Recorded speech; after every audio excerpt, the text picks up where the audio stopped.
Hello everyone. Welcome to Conversations with Sakeina. Today we are going to have a little bit of fun here with a walkthrough, something that I think I've only seen one other walkthrough with this deck of cards. And as you can see, it just says Shimmelty or Shimmeltai on the box. This was a special order from Etsy from Turkey. And I just fell in love with the deck. I don't know what it was about it. It just really sparked me, and it was one of those impulse buys in a way. But it took a little while to get to me. Not very long to go from Turkey to the United States. What took forever was what was going on here in the U.S. So in other words, the Postal Service here was really, really slow in comparison. Interesting. So this box is a box. We have a little bit of, they packed it really well, but it's not a super hard box. And it doesn't have a super magnetic, it does magnetize, but it's not like you are used to seeing on like a Llewellyn box. Anyway, it still is.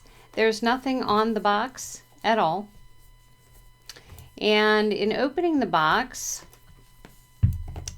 they gave us a bag for the cards, maybe because they felt like, the box maybe could be better. So, decent bag with their logo. A little tarot guidebook. Doesn't have much in it, just little bits.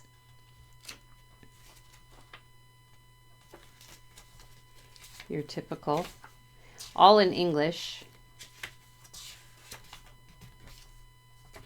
And then the cards themselves. This is just an extra. So, yeah, plain box other than the logo. So the cards themselves, they're thicker. I think it might be what some people call 330 GSM, but don't quote me on that for sure. But they are thicker.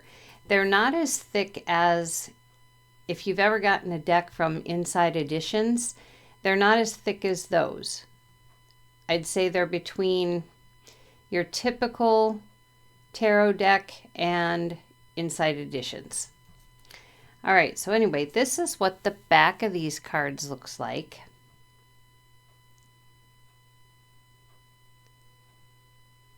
Just going to bring it closer and closer. So we see a little figure and another one here walking a path. And by the way, this is called Gloomy Tarot. And I found it interesting. I did an interview with this deck. So it's been out of order. Actually, it came out of order. There was no order to this deck at all. But because of that, I went ahead and did an interview with this deck. And when I was asking the first question of what the overall energy was for Gloomy Tarot, what did I get? But the Sun for one of the cards, and the other one was the Knight of Wands. 2 cards popped out, and I do take jumpers. So those are the 2 cards that popped out. And I thought it was rather interesting because considering it's called Gloomy Tarot, the first card to come out is the Sun. So right away, that let me know that this deck is going to have a sense of humor. It basically comes down to the deck's overall energy, for me, is going to be fun and inspired storytelling. So that was quite interesting. Anyway, I'm going to get started on this walkthrough here. Move the camera a little closer so you've got a better view. And when I'm done here, I'm going to, as I do on all my walkthroughs, I am going to ask Sakeina, my spirit guide, what she thinks of this deck. Okay, so let's see if that's going to put it in the frame the way I want it here. Oh, not quite. Gotta lift her up a little bit. All right. Now, one of the things that I absolutely loved here was the color of these cards. And I'm going to see if I can get the color a little more accurate.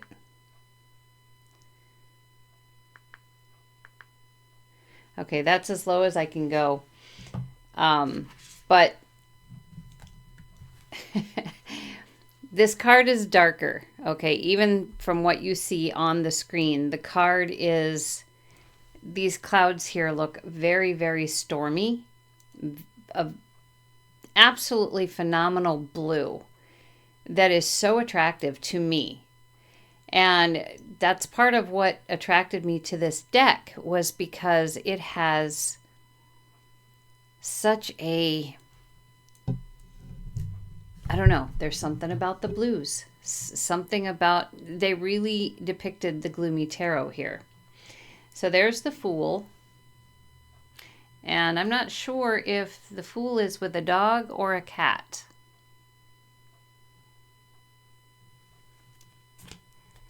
And then we have the Magician.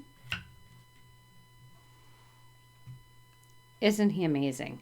Now, I have heard people say that these cards remind them of Tim Burton style. Perhaps. I'm not a Tim Burton movie watcher per se, so I'm not absolutely sure if that's factual or not. I'm just going to take the word of those who apparently are Tim Burton fans. But amazing Magician here. The High Priestess.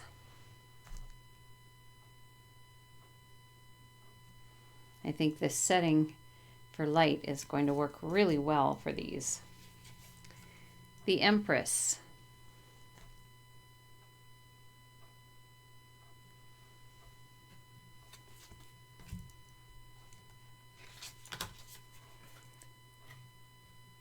The Emperor. Can you see the blues in that? And again, in person, it's even darker than what you're seeing. And I'm not saying so dark you can't see, because you can tell that there's black around the edgings here.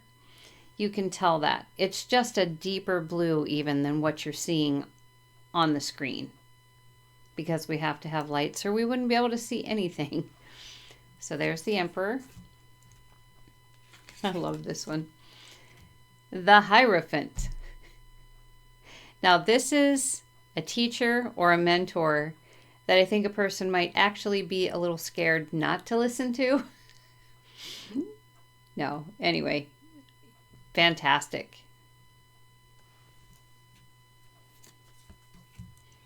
And the Lovers.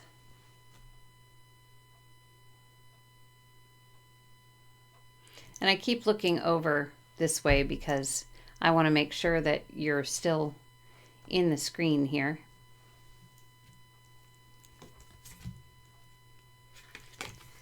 The Chariot.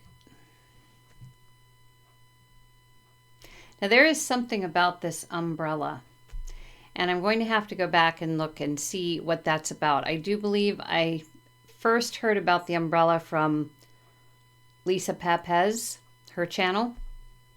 So I'm going to have to go back and look at what the meaning behind that umbrella is. I do not remember. But look at these creatures that are pulling this chariot. Or are they? They almost look like they're sitting on the chariot, not pulling it. I don't know. And we have Strength. Beautiful card. And as you notice, even though this lion has a full mane, she is much larger than this lion.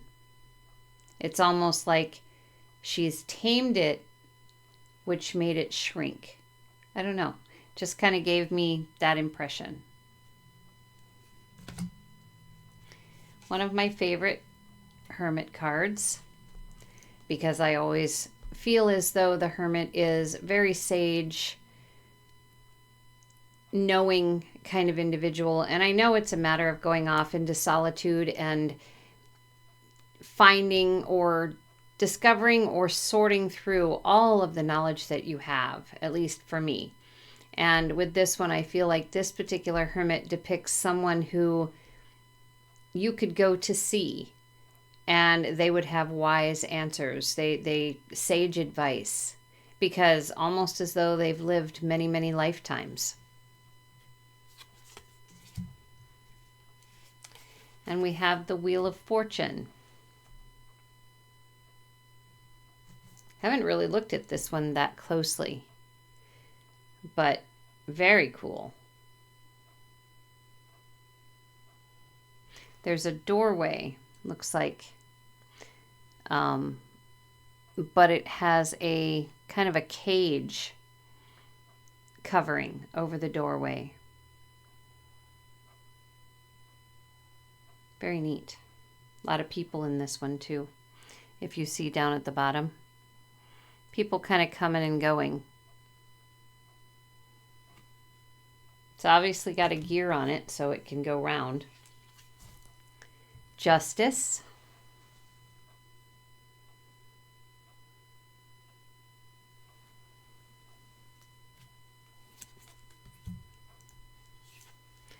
The Hanged Man. I don't know if you've noticed the claws down here holding the paper. Very clever. Just gives it the whole, and again, this is Halloween month, so we're looking at, Halloween vibe here, but I think this is a deck I would even use not on Halloween, and you may see me do that on the channel, just because it's a deck that I feel like I click with, and maybe that's because I'm a Halloween baby. Just appeals, that's all. Okay, so we have Death, and again, there's that umbrella. I don't see a scythe with this one. I see the umbrella. So if anybody knows what that umbrella is about, please put it in the comments below. Temperance. Just love the artwork with the spooky trees, and again, these blues just absolutely attract me.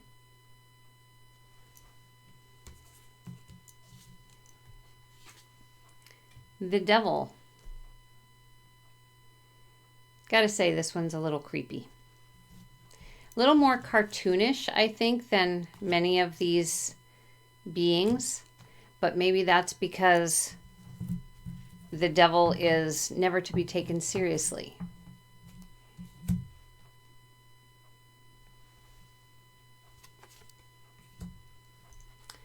The Tower. Tower's on fire.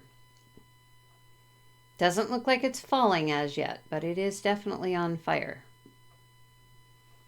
I love that card too. So pretty. And it looks like there's a little fire up there at the top, putting off an awful lot of smoke. Stunning. We have the Star.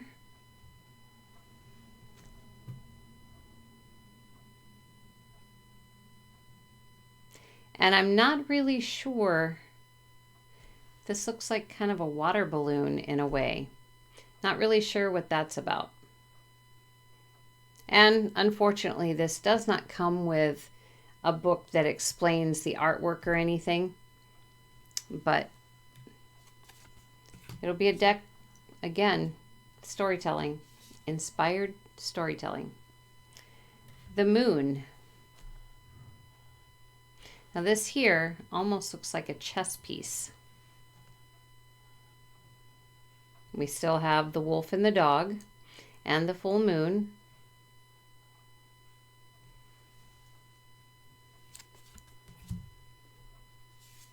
The Sun. Again, the first card this deck put out for overall energy for the interview I did of it right after I got it.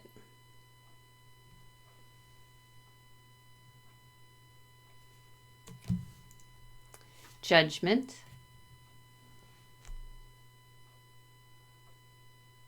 Now, if you look at this card, she is standing on this being here, and her body is very tiny, and her head is very huge, and she does not look pleased to be in the position that she's in.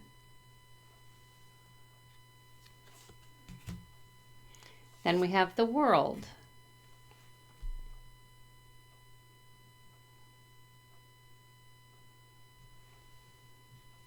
Okay, so that takes care of the major arcanas. We're going into the Wands. So we have Ace of Wands.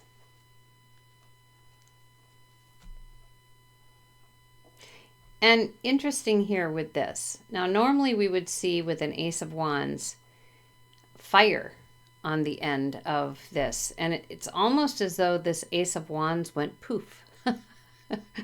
Like the fire just went out. And so all we have is the smoke.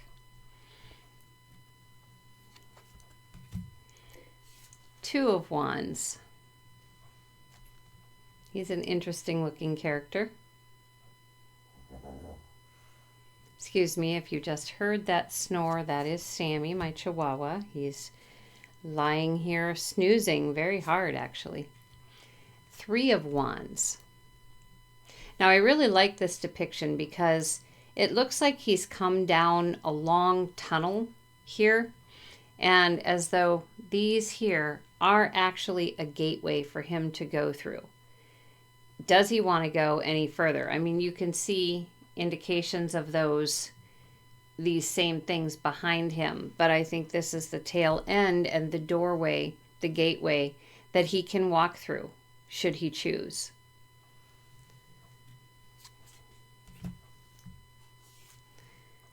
Four of Wands. This is a beautiful one too.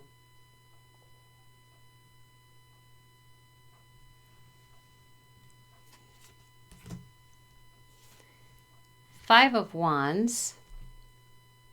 Now, for me, the Five of Wands is kind of like a competition, not like a severe, heavy-duty fight.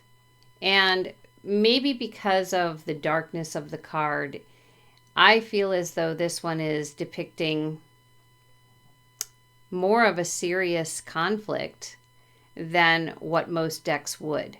However, if you look at some of the movement, it could also be kind of a practice dance of a fight, as though making the movements, kind of like you might see in Tai Chi, kind of like that.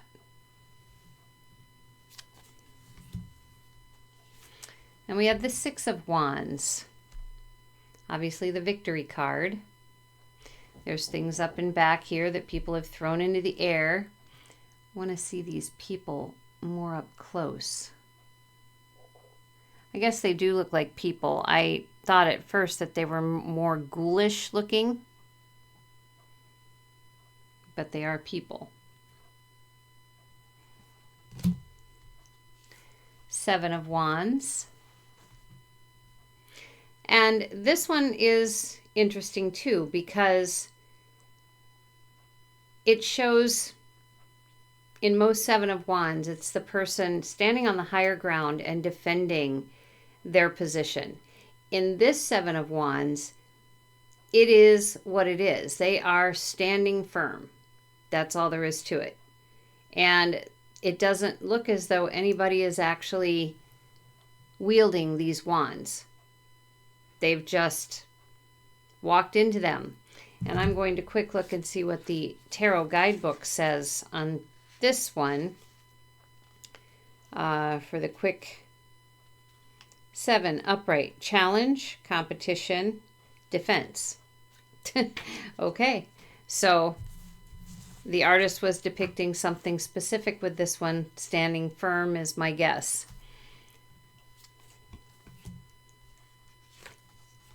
Then we have the Eight of Wands. unusual here because normally the Eight of Wands is flying through the air. There's action to it.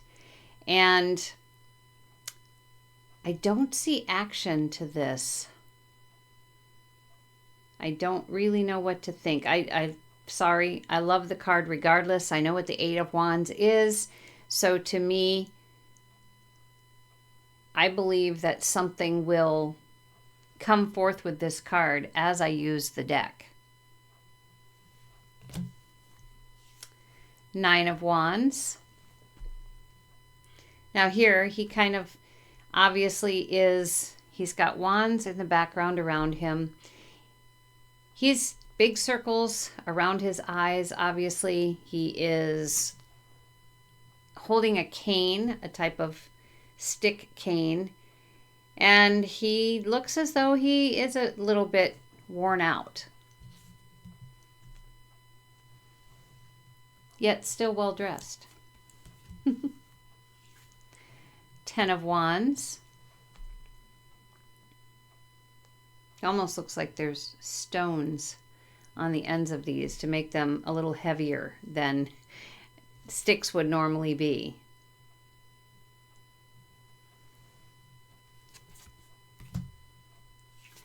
Page of Wands.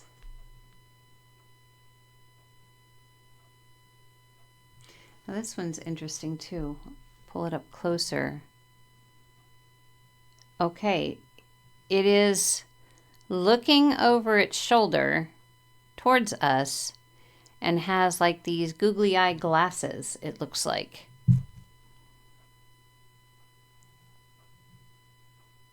Huh, interesting.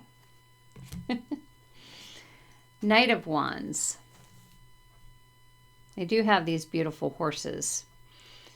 Bright contrast with the darker blues. Gorgeous.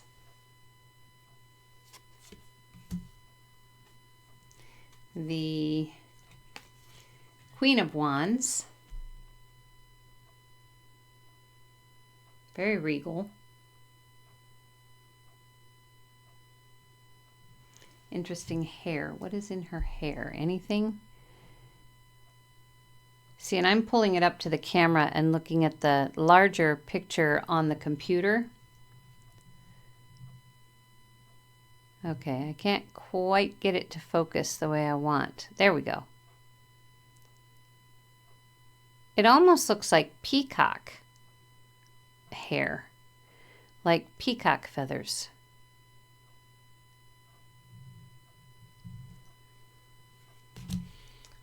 And the King of Wands. Now he has very interesting eyes. They are extremely blue, glowing.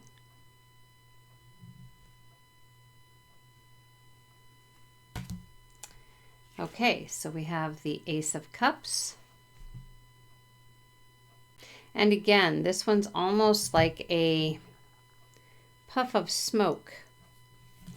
Going back to the Ace of Wands here. Okay, so it is a little bit different. I'll have to think on that as to what that would stand for.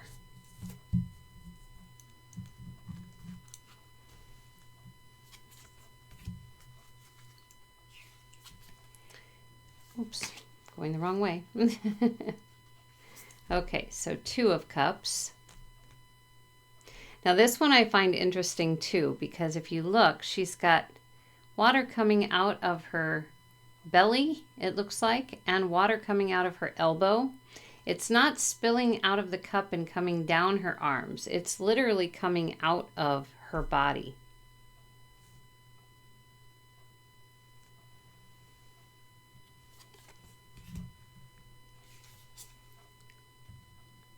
Three of Cups. Another interesting card. We have 3 cups here and we have 2 people. And for me, this works out just fine because when I look at the 3 of Cups, because of the Tarot of the Abyss deck, that I use a great deal. That has 2 cups and an unseen hand coming forward and with a cup. And I always take that one to be my spirit guide.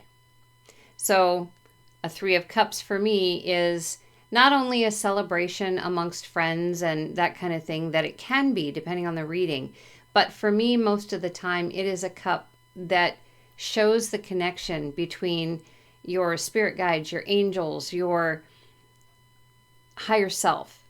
And the 3rd cup is for that unseen person. And then we have the 4 of Cups here. This was one of the cards that was also a part of the interview. I can't remember where exactly. Anyway, but actually I'm going to look because I think it was a very important part of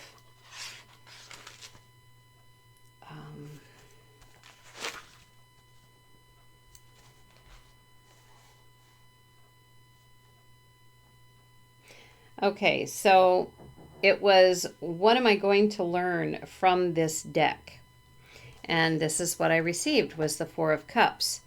And I took it as a very stable, intuitive connection that I'm going to have every time I use this deck. And this is what made me really sold on that, was because he is holding 2 cups and he's looking down into those cups as though he's going to get a vision no matter what in those cups. And if he has a hard time with those 2, he can always go to these. But one of those cups is always going to have some kind of stable, intuitive connection for him, as though he is scrying. So that worked for me with the 4 of Cups. 5 of Cups.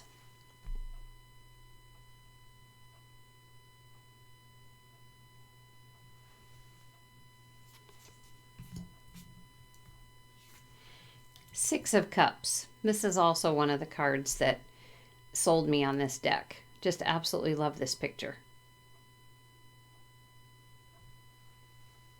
To me, and again, 6 of Cups is the nostalgia card for me. So it's like looking back on childhood, looking back on life in general. And with this card, because there are 2 people, I feel like one of them is in the now and this one is in the past. And the now person is looking back on that person in the past. And there is such a connection within self, such an emotion. 7 of Cups. This is interesting. It's about choices, having a lot of choices. This one I'm going to have to ponder, I think. And as with all of these cards, if you have any specific aha moment when you look at one of these cards as to what it means, and I'm not quite grabbing it because of the imagery on the card. Obviously, we don't necessarily even have to pay attention to the imagery on the card, but I like to. So we have the 8 of Cups. Now, this one, is what I term the walk away card. So is he walking away from the city and just fed up with living there and needing to go someplace else? Or is, it's an or. Very cool. 9 of Cups. Again, almost like a scrying card. Looking into whatever is in that cup and making the wish, seeing the wish, looking for the hope.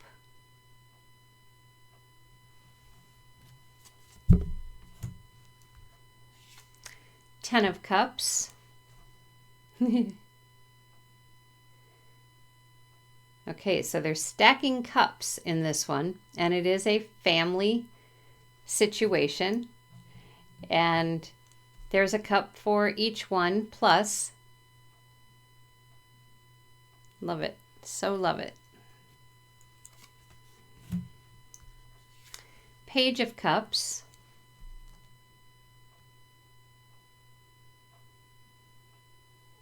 This one almost reminds me of someone who would be out with his cup asking for donations, which isn't a Page of Cups thing, but that is what it makes me think of.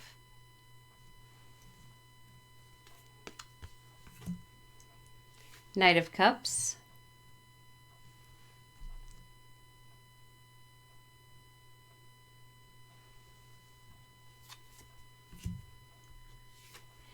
Queen of Cups. Now, just recently, and this might sound a little strange, but the Queen of Cups has always been the master at nurturing and caring. The emotions are just very fine-tuned. But just recently, someone gave me kind of an opposite spectrum of this card of saying, you know, this is either going to be a very stable, emotional individual, or she's going to be just a whack job. And in this case, she looks like she could waffle from one side to the other very quickly.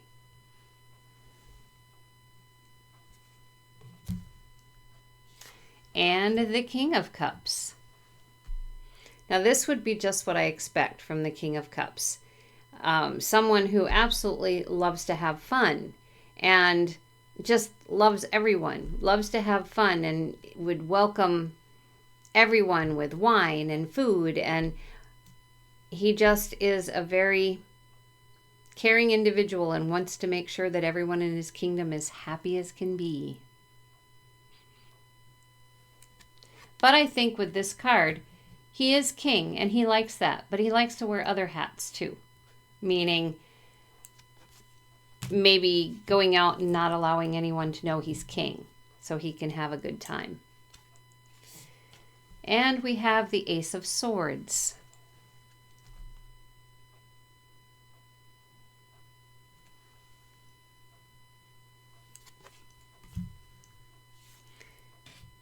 Two of Swords. The swords are part of her body in this card.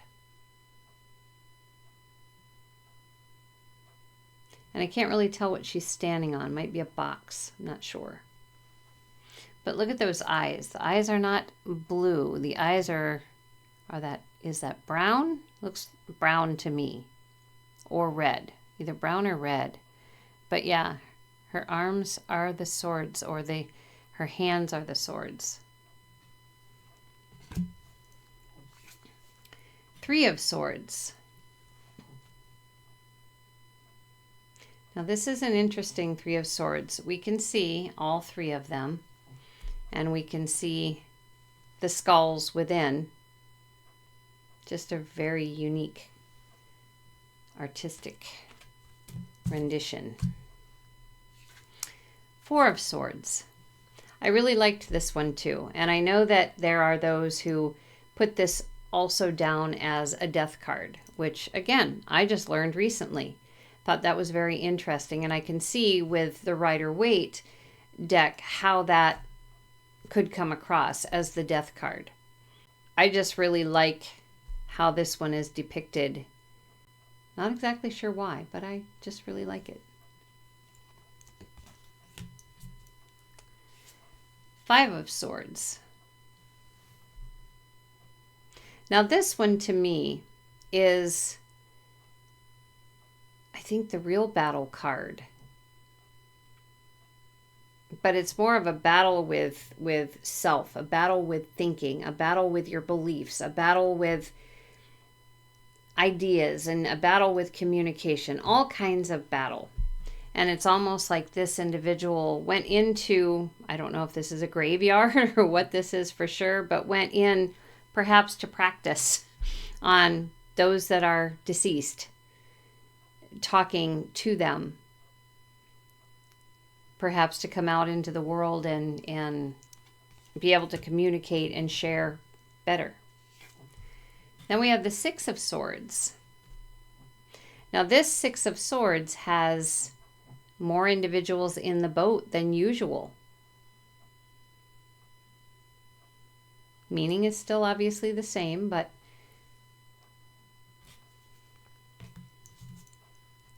Seven of Swords.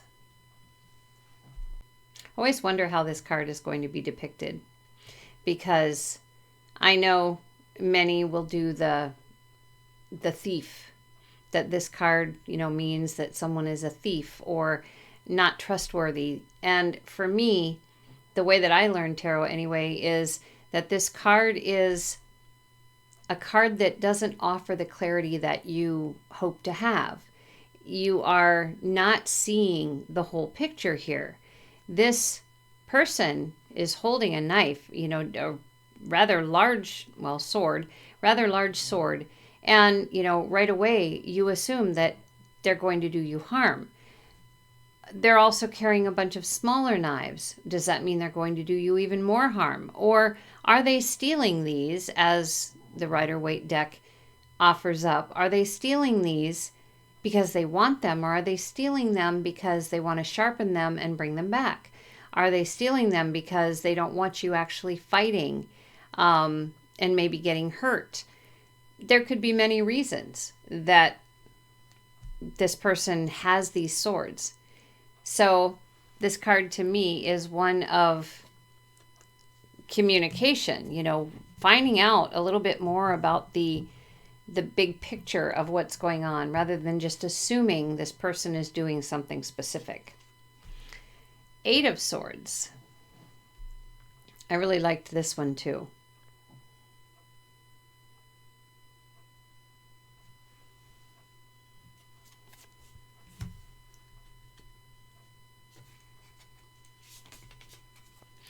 Nine of Swords. Now, I don't really see any swords in this card, but the idea of it is definitely one of fret, anxiety, worry. It is what it is.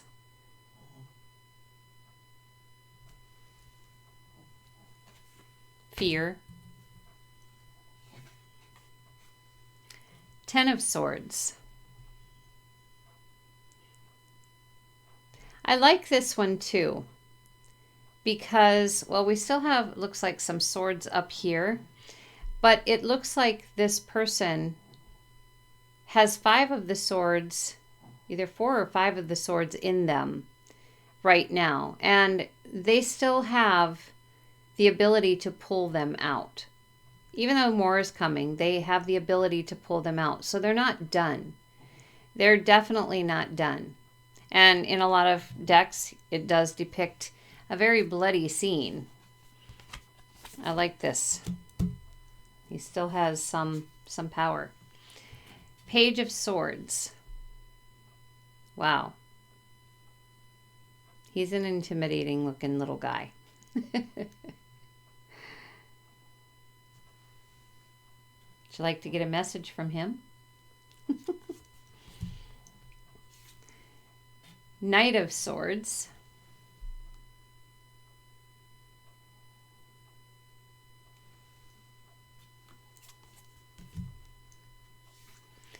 Queen of Swords. Now she seems very demure to me. Very dainty, very, maybe it's a mask in a way, because obviously she is the Queen of Truth. And I have a feeling that she has a good bark on her. Let's put it that way, when necessary.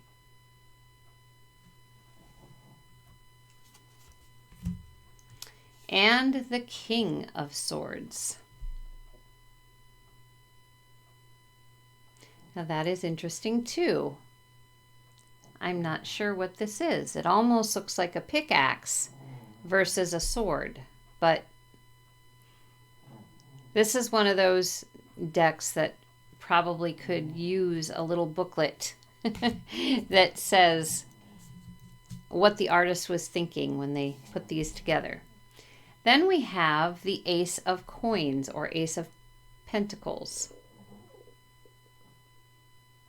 Interesting. You see that there's a symbol in there.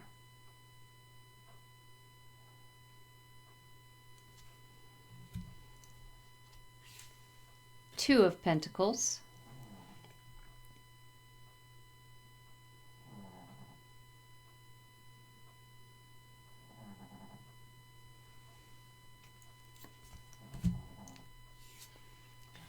Three of Pentacles.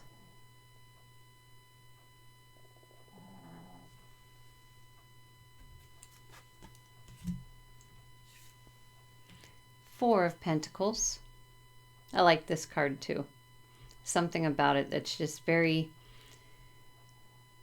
peaceful, in that I know that in other decks it depicts, you know, kind of like a hoarding mentality. But in this one, I see someone who feels very stable and very comfortable because they have these coins. They have this energy.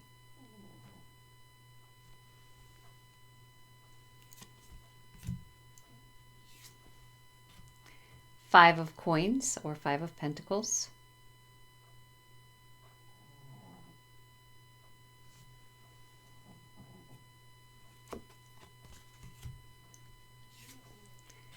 Six of Coins.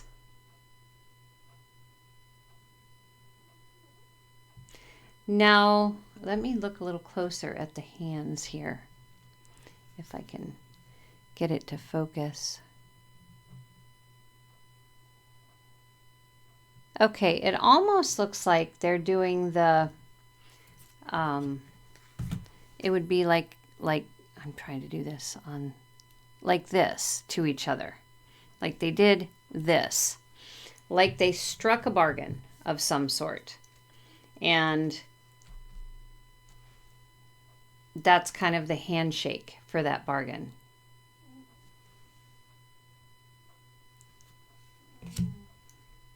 Then we have the Seven of Coins or Seven of Pentacles. It is a money tree. Always wanted one of those. And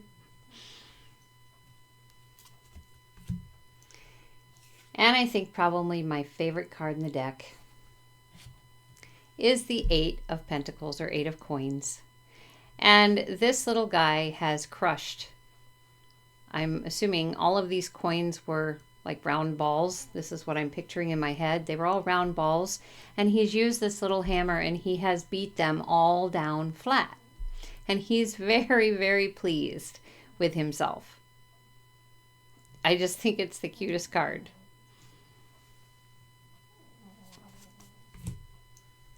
Then we have the Nine of Coins or Nine of Pentacles.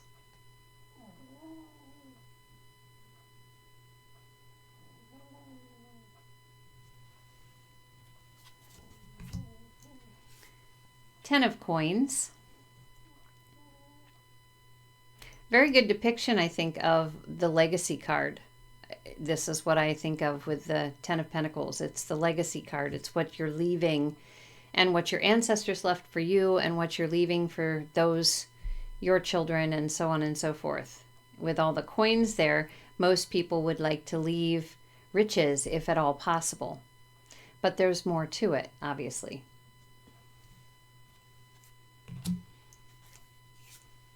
Page of Pentacles.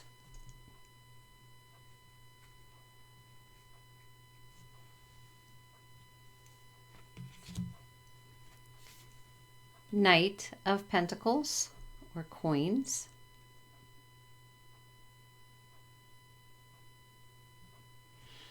Let me see this one too a little closer. I'm trying to fit where the neck of her horse is.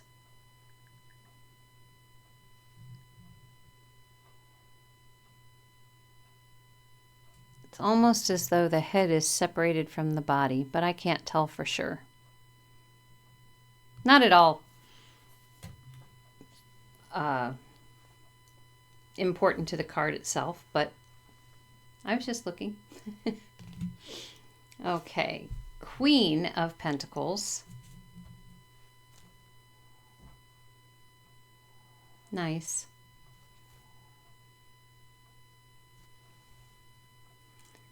Looking at her crown.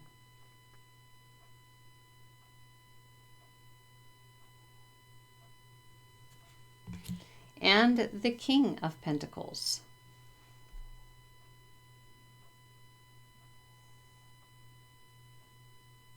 He looks like someone who has made his fortune and life has turned out fantastic for him. I really do. And what does his crown say? Has letters on it. I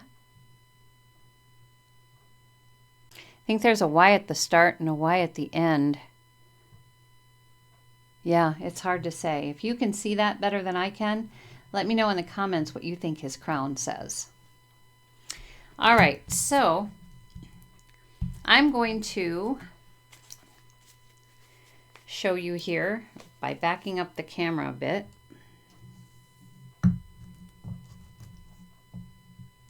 I don't think this is a deck that I can shuffle in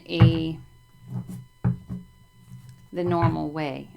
I actually haven't even tried because of how thick the cards are. I have been shuffling them this way.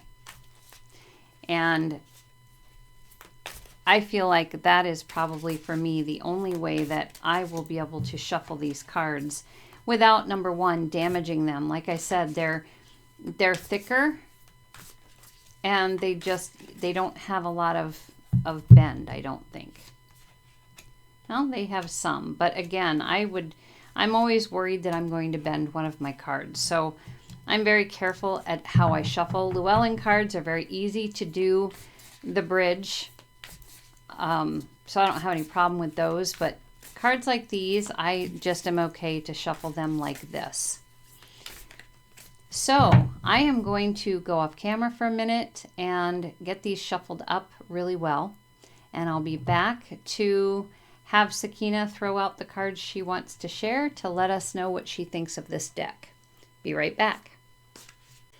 Okay, so I'm back. And because of the way that I need to shuffle these cards, not being able to riffle shuffle them, I take them and I put 4 piles and I stack 4 cards from the top, 4 cards from the bottom, 4 cards from the top, 4 cards from the bottom on these 4 cards or 4 stacks. And then I pick them up and put them all together. And that is the best way that I know, other than to put them down and swish them all over a surface, mix them all up that way. But since I don't read reversals, I prefer to do it this way because I can keep them all upright. I don't have to go back and turn them all around.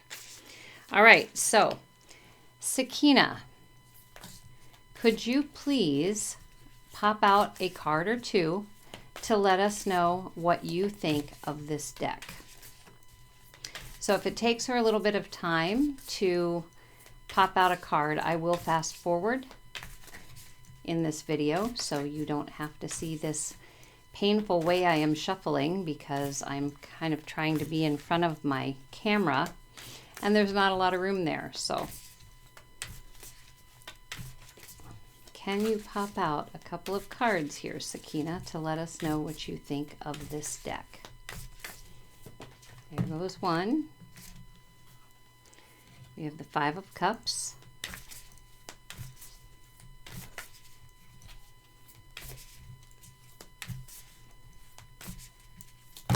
Ooh, that's a few too many. We're gonna, yeah.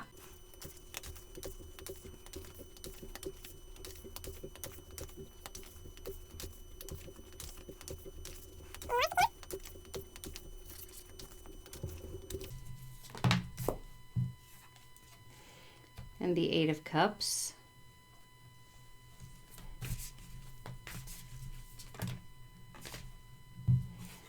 The the World, and we have one more. So this is more than she's usually given here. So we will stop there. All right, so at first glance, you might be thinking, oh, Sakeina does not like this deck. On the contrary, I think she loves it. I really do. And I say that because, first of all, there's 2 cup cards here. This is love, okay? But she is saying that with the 5 of Cups, that this can really disrupt a person's emotions in a way that maybe because of the facial expressions of some of these individuals on the cards, where maybe you would really actually feel something. And for some people, that might be a little too much to deal with, because sometimes you are working with emotions in a reading, and it might be too much for people to deal with in looking at some of the faces on these cards and the darker background and that kind of thing. But I think she's saying that this gives a very worldly kind of reading. The reading is going to be complete, and it's never going to be the same. The potential of what it can offer to people is going to be a very good one. They're unlimited, basically. So you're going to have a lot of different ways in which to use this deck. It's going to be very diverse in the meanings that it gives with each card, because they are very different. Some of them are quite different than the Rider-Waite, what we're used to. So I think she's saying that it is a very complete deck in all suits, giving a different meaning. But I think too, she might be saying here that it will be especially good for readings of a physical aspect that talk about jobs, career, resources of money, time, energy, that kind of thing. But I really do think she really likes the deck. And just out of curiosity, Sakeina, do you like the coloring as much as I do? I have to know. I have to know. And, you know, as always, if you see something different here than I do, please share it in the comments. I'd love to know your take on it. Okay, what do you think of the coloring, Sakeina?